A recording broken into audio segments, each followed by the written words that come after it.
નમસ્કાર દર્શક મિત્રો, હું શીતલ મહેતા ન્યૂઝ ઓફ કચ્છમાં આપનું સ્વાગત છે। જોઈએ આજના સમાચાર। અમેરિકાની રાજધાની વોશિંગ્ટન ડીસીમાં વિમાન અને હેલિકોપ્ટરના ટકરાવથી 30 વ્યક્તિના મૃત્યુ થયાની આશંકા। આ દુર્ઘટનાને પગલે કોઈ ષડયંત્રની આશંકા પ્રેસિડેન્ટ ટ્રમ્પે વ્યક્ત કરી। અમેરિકાની રાજધાની વોશિંગ્ટન ડીસીમાં વિમાન અને બ્લેક હોક હેલિકોપ્ટર વચ્ચે ટક્કરનો વિડીયો સોશિયલ મીડિયામાં વાયરલ થઈ રહ્યો છે। આ વિડીયોને લઈને અનેક સવાલ ઉઠી રહ્યા છે। અનેક પ્રકારની કોન્સ્પિરસી થિયરી સામે આવી રહી છે। ત્યારે હવે ખુદ અમેરિકાના પ્રમુખ ડોનાલ્ડ ટ્રમ્પે આ દુર્ઘટના પર શંકા વ્યક્ત કરી છે।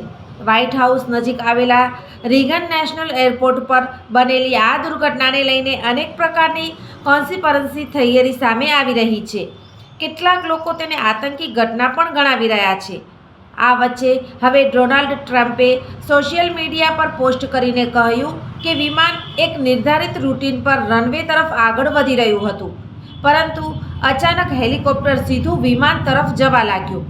હવામાન સાફ હતું, વિમાનની લાઇટ્સ પણ ઓન હતી, તો પછી હેલિકોપ્ટરે પોતાની સામે વિમાન જોઈને ટર્ન કેમ ન લીધો? કંટ્રોલ ટાવરે હેલિકોપ્ટર પાયલટને જાણકારી કેમ ન આપી કે સામે વિમાન છે? આ દુર્ઘટના અટકાવવી દેવી જોઈતી હતી।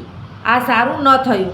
રીગન નેશનલ એરપોર્ટ પર અમેરિકન આર્મીના બ્લેક હોક હેલિકોપ્ટરે અમેરિકન એરલાઇન્સના વિમાનને ટક્કર મારી દીધી હતી।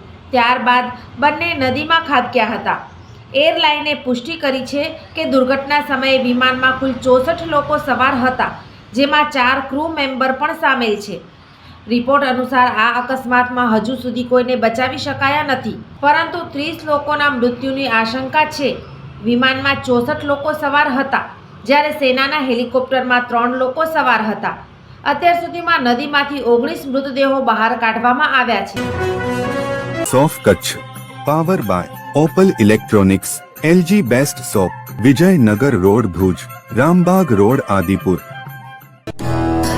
Power by KC jewellers, latest fashion ડિઝાઇનના ઓર્નામેન્ટ્સનો વિશ્વાસપાત્ર શોરૂમ, હોસ્પિટલ રોડ ભુજ।